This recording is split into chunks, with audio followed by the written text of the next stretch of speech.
Hola, ¿qué tal? ¿Cómo están? Bienvenidos nuevamente a un nuevo episodio de Mundo de Parejas, donde hablamos de manera honesta y científica sobre este aspecto que es bueno, tan humano, ¿no? Que es el amor. Hoy quiero hablarles de algo que me encanta mucho compartir, que es la escritura, pero no desde un lugar técnico, no desde la parte técnica de lo que comprende la escritura, sino más bien desde lo emocional, de cómo puede servirte como herramienta para canalizar ciertas emociones intensas o también pensamientos intrusivos que en la mayoría de los casos aparecen cuando pasamos por situaciones altamente estresantes, como lo es la ruptura amorosa. Bueno, ya desde hace muchos años ya se tienen estudios sobre los beneficios de la escritura. Y en este artículo que te muestro aquí, que se ha publicado justamente este mismo año, 2025, que titula Escribir para sanar, es una revisión sistemática de más de 30 estudios que muestran cómo la escritura puede ayudarnos en lo emocional, ¿no? Y aquí mencionan, ¿no? Son investigaciones en español que han demostrado que escribir sobre experiencias traumáticas o estresantes puede tener beneficios tanto psicológicos como fisiológicos importantes.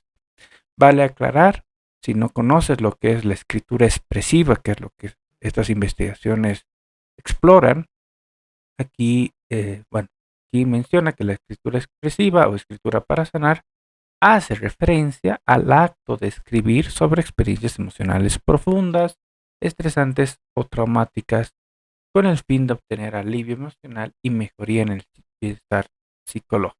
Conclusión de esta revisión sistemática que, como te digo, que se ha hecho de más de 30 estudios, eh, al final menciona lo siguiente. Un tema recurrente es que se ve en los diversos artículos es que escribir facilita realmente la expresión emocional sobre experiencias que no han sido compartidas y posibilita liberar sentimientos guardados. La escritura promueve la resignificación y la reestructuración cognitiva de estas experiencias, facilitando la asimilación de estos eventos traumáticos o estresantes, ¿no? Genera te permite ganar claridad, este insight y la perspectiva, ¿no? Sobre estas propias vivencias. Además que fortalece tu propia reflexión de lo que has vivido. Y sí, ¿no? Claramente hablando de cómo ayuda al alivio emocional, aquello que no se habla, se nos viene a la memoria la ruptura amorosa. Porque la ruptura amorosa es una situación primeramente muy estresante, ¿no? Incluso muy dolorosa para algunas personas. Incluso había una psicóloga, Esbarra, en el 2006 mencionaba que esta es una de las segundas experiencias más dolorosas que el ser humano puede vivir luego del duelo de una persona cercana, ¿no? Y en esta situación, en esta experiencia, las emociones se intensifican de manera abismal, ¿no? Y no solamente es una, sino son varias emociones que se intensifican al mismo tiempo. Y esto provoca, como lo habíamos mencionado en otro episodio, que estos pensamientos intrusivos también comiencen a agrandarse, ya que los pensamientos como que se alimentan de las emociones y las emociones alimentan los pensamientos. Entonces se vuelve un círculo vicioso que simplemente intensifica este dolor si no sabemos cómo poder cortar esta cadena, ¿no? Como lo mencionaba Doctor K en su episodio hablando de la rumiación, nos, nos se vuelve un loop de, de angustia que eh, nos trae consigo conclusiones muy abstractas, conclusiones que al final nos hacen pensar que no hay salida de este sufrimiento. Y eso hace que también se forme como un efecto rebote y las emociones, entre comillas, negativas o las emociones que no son tan agradables de sentir, se intensifiquen con mucho más razón junto con estos pensamientos intrusivos. Si estas emociones y pensamientos son muy fuertes, claro, la primera opción siempre recurrir a la terapia, ¿no? Tener una terapia para poder deshilachar todo estas emociones, estos pensamientos que simplemente no te están permitiendo ver más allá. Muchas veces en esos casos mis pacientes me dicen, ¿no? Me acuerdo una paciente en específico que me dijo, Luis, ¿y cómo hago para borrar estos pensamientos? Y la realidad es que no se puede, ¿no? No sé si triste o dura realidad es que no podemos borrar los pensamientos ni las emociones, ¿no? Van a seguir ahí con nosotros. Sin embargo, sí podemos, como siempre repito, cambiar nuestro relacionamiento que tenemos con ella. Ok, cuando viene esta consulta de cómo hago también para romper esta cadena de pensamientos intrusivos, lo primero que viene a mi mente es cuestionar estos pensamientos, porque nuevamente se vuelve tan grande los pensamientos, estas conclusiones abstractas, que, bueno, no logramos cuestionarlo. Y es difícil, no digo que es fácil porque estás dentro de ese loop, estás dentro de ese bucle, por tanto es muy complicado cuestionar nuestros propios pensamientos en cierto momento. En muchos casos yo propongo, ¿qué tal si lo escribimos? Porque al escribir es como, bien lo decía un docente mío, es poner el problema sobre la mesa. Y cuando ponemos el problema sobre la mesa, comienza a perder poder. ¿Mm? Y aquí quiero comentarte algo personal que me ocurrió hace ya varios años. No recuerdo cuando estaba mi primera vez en terapia. En una sesión, mi terapeuta, bueno, estábamos hablando sobre emociones, justamente sobre esta intensidad de emociones que te digo que varias emociones se intensifican al mismo tiempo.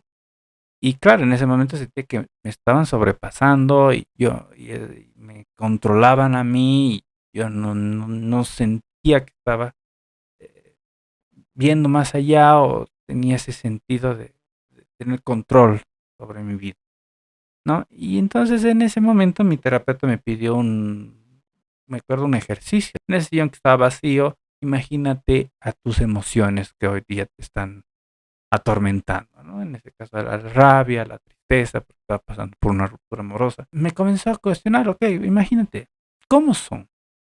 ¿Qué color tienen? ¿Qué altura tienen? ¿Qué estatura? Comenzamos a describir las características de estas emociones, incluso darles otros nombres.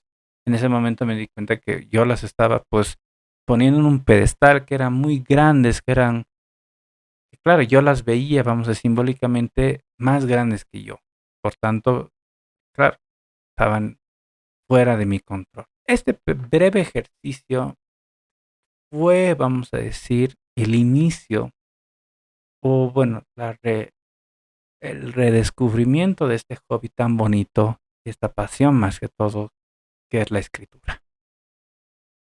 Y así nace lo que se llama el cuento, mi primer cuento en realidad es infantil, La travesía de Luz. Un cuento, como te digo, infantil que nació desde esta noción de querer poner en palabras aquello que me costaba mencionar. Era 2019, comencé un poco a indagar, porque siempre en terapia, bueno, no siempre, pero muchas veces en terapia yo lo hago, pregunto a mis pacientes cuáles son sus hobbies, qué son sus pasatiempos. En ese caso, en ese momento yo le dije, bueno, uno de mis hobbies era escribir, pero por el tema de la relación y de la ruptura lo había dejado poco a poco, y bueno, también de otros factores como la universidad, el estudio y demás. Entonces dije, ¿por qué no retomarlo? Hasta que llegó el 2020, como saben todos, la pandemia, cuarentena, todos estamos encerrados. Entonces, como ya no había más distracciones, ¿no? O sea, estabas en tu casa y eso me ayudó a centrarme más en mi cuento. En ese momento no tenía mucha noción de lo que estaba haciendo, o sea, en el sentido de que realmente lo estaba utilizando como una herramienta para canalizar mis emociones, simplemente era una historia que se me había ocurrido de un panda junto con sus amigos que, bueno, se escapaba y bueno, al final lo terminé este cuento, gustó bastante, lo subí a las redes y después de este proceso, gracias a este cuento también creé lo que es, en ese momento se llamaba Amigos de Lutzu, y lo que ahora es mi emprendimiento, el Lutzu Psicólogo, pero luego de, como te digo, luego de unos años, meses, em, me di cuenta de lo que había pasado. Había usado el cuento como una herramienta para canalizar esas emociones tan complicadas de hablar, ¿no? Y lo hice de una forma sencilla, que era poner en cada personaje las características de esas emociones, ¿no? Si uno lo lee desde una mirada adulta, puede identificar qué emociones más o menos representan cada personaje. Y como que a partir de esta autoficción, que es este estilo literario en donde a partir de la ficción hablas de algo propio, ¿no? De algo propio que te está pasando, como una autobiografía, por así decirlo, pero me ayudó a canalizar nuevamente las emociones, a cambiar la relación que tenía con ellas. Ya no verlas como enemigas, sino verlas como unas aliadas que estaban ahí en ese momento para ayudarme. Simplemente que nuestra relación era difusa, ¿no? Y bueno, gracias a eso me ayudó, obviamente también gracias a la terapia, me ayudó a tener una mejor relación con estas emociones y bueno, a aceptarlas tal como son, igualmente que los pensamientos. Desde ahí seguí escribiendo cuentos, hasta ahora sigo escribiendo cuentos, que en cierto sentido ayuda como digo, a encontrar ese alivio emocional que muchas veces es. ¿Por qué? Porque cuando nosotros escribimos, el escribir es un acto cognitivo, ¿no? No hay que olvidar que cuando estamos coludidos emocionalmente, hay algo que se llama la teoría de las mentes de la DBT, en donde habla de tres mentes, ¿no? Mente sabia, mente racional y mente emocional. Normalmente estamos en la tercera, la mente emocional, y bueno, todo es emoción. Cuando nosotros escribimos, estamos ejerciendo una actividad cognitiva que hace que, vamos a decir, esta mente racional comience a funcionar. Y nuevamente me voy a esta frase que te mencionaba antes, poner el problema sobre la mesa hace que comience a perder poder, ¿no? Yo les digo esto a mis pacientes, cuando comienzas a escribir te vas a ir dando cuenta o le vas a ir dando cuenta a tu cerebro que lo que estabas pensando, ese pensamiento tan grande, tan inmenso, intenso, no había sido tan complicado o realmente tienes la capacidad para poderlo dividir, para poderlo eh, dis- eh, digamos, volverlo en objetivos más pequeños y que la solución no había sido pues de otro planeta, sino puedes obtener una solución más a corto plazo y una solución eficiente para ti. ¿No? Y eso baja toda la intensidad, baja la emoción. No necesariamente tienes que hacer un cuento o una novela bestseller para poderlo realizar. Simplemente usar la escritura para, nuevamente, poner el problema sobre la mesa. En resumen, yo creo que la escritura realmente es una herramienta muy poderosa, que ayuda en algo muy, muy importante, que es volver poco a poco a ese camino de las cosas valiosas que tú, tú deseas. Volviendo al tema de la ruptura amorosa puede ser muy intensa y puede crearte una burbuja en donde creas que no hay solución, donde esta rumiación de pensamientos te hagan pensar que la motivación va a venir de manera espontánea o de forma mágica, ¿no? Y que la solución está muy lejos. Pero es importante poco a poco retomar este camino a esas cosas valiosas porque eso ayuda a romper esa burbuja de estancamiento y poco a poco salir de este proceso de la ruptura amorosa, sanar el corazón herido. Y una de las herramientas que puede ayudarte y que está a disponibilidad de todos es la escritura. Nuevamente te digo, no es necesario que crees un cuento bestseller o una novela. No, algunos lo harán, sí, y les irá muy bien, pero con el simple hecho de agarrar un papel, un lápiz, y cuando antes de irte a dormir y hayas tenido un día muy agotador, estés pasando por un proceso así, poder escribir unas cuantas líneas de lo que ha pasado. Si quieres esa emoción, darle un nombre, ponerle, en un personaje de tu imaginación y decir cómo te ha hecho sentir y qué consecuencias tuvo y cómo quisieras haber reaccionado diferente en otro momento. todo eso realmente ayuda a generar este alivio emocional que todos queremos y encontrar este bienestar tan deseado. Así que me encantará conocer tu experiencia sobre la escritura, si ya lo has hecho, si lo estás haciendo, cómo te ha ido, cómo te va, qué cosas debería haber aumentado en este episodio. Siempre atento a tus comentarios y me encantará leerlos. Así que no te olvides suscribirte a este canal para seguir hablando de esto tan bonito que es el amor, de lo bueno y lo malo. Y nos vemos en un siguiente episodio. Chao, chao.